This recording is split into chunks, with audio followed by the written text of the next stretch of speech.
established in 1866 and is considered one of the largest private water distribution systems in the nation.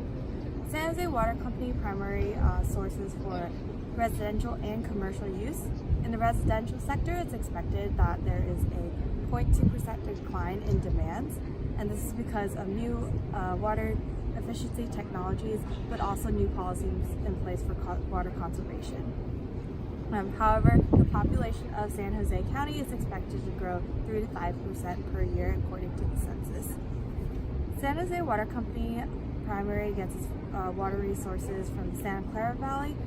It's mainly imported water that's either surface or groundwater.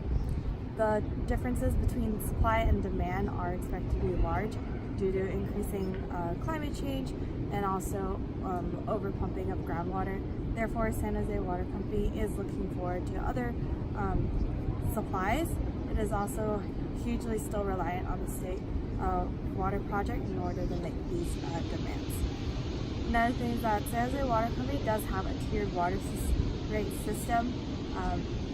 However, this is very unaffordable for a lot of families in the region and do have to rely on state funding in order for assistance. In regards to San Jose's climate, San Jose typically has steady weather throughout the entire year and doesn't have huge fluctuations in terms of temperatures.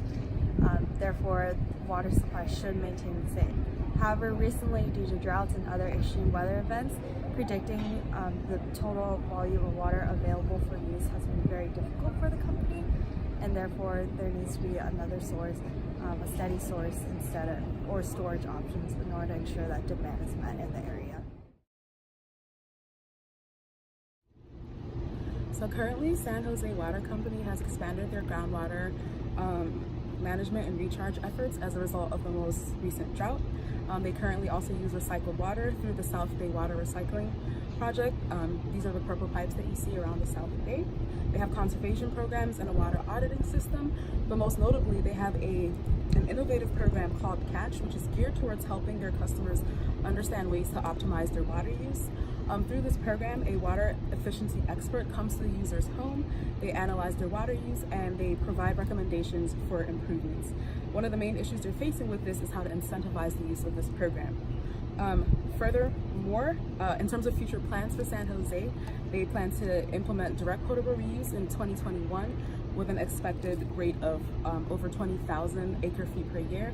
And in addition, they also intend to incorporate desalination into the treatment system with an expected rate of 5,600 acre-feet per year. So as you can see, the San Jose Water Company service area encompasses most of downtown San Jose, which includes a lot of commercial buildings and explains why 39% of San Jose Water Company's water demand goes to commercial uses. So we're thinking that decentralized reuse in the urban areas would be the next logical step for San Jose Water to increase their water efficiency. They've already reduced residential water demand to pretty low levels, 49 gallons per capita per day in 2015 during the drought, and they project 60 gallons per capita per day in 2030, which is very low compared to the other utilities that we've analyzed. And San Jose Water also has the highest percent difference between overall per capita water use and residential per capita water use, which indicates there's room for improvement elsewhere.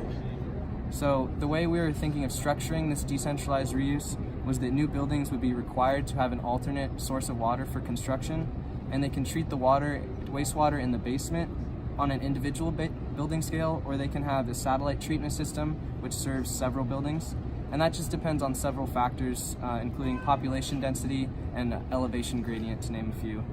And the treated water can be used for non-potable uses and greatly reduce commercial water rates and wastewater flows as well.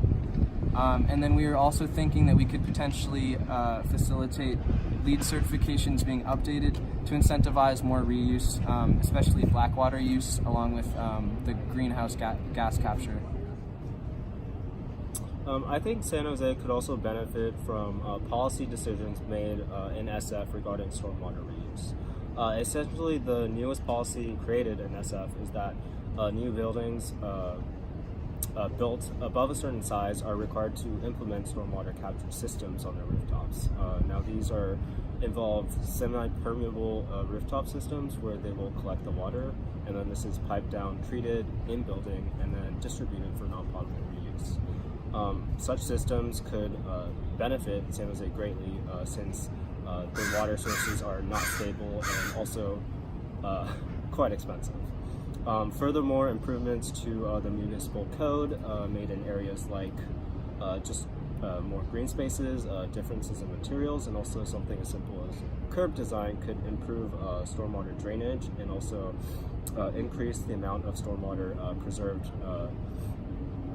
in system, which will allow for more aquifer recharging to aid in building up aquifers, and also more green spaces, also improvements in aesthetics, and something as simple as reducing the heat effect, or what's called the urban island heat effect, which is essentially just that urban areas are hotter due to human activity. All of these improvements would generally aid in San Jose's development. The project idea that this team is proposing to implement is one that relates to augmenting and diversifying the water supply to the city of San Jose to decrease its reliance on the State Water Project. So the two options analysed in this report were both direct potable reuse and non-potable reuse for the area.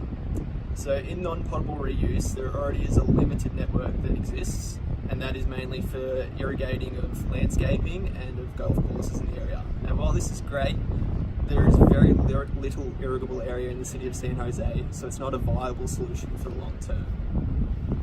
So that means we're recommending to use the grant to implement a direct potable reuse for the area of San Jose.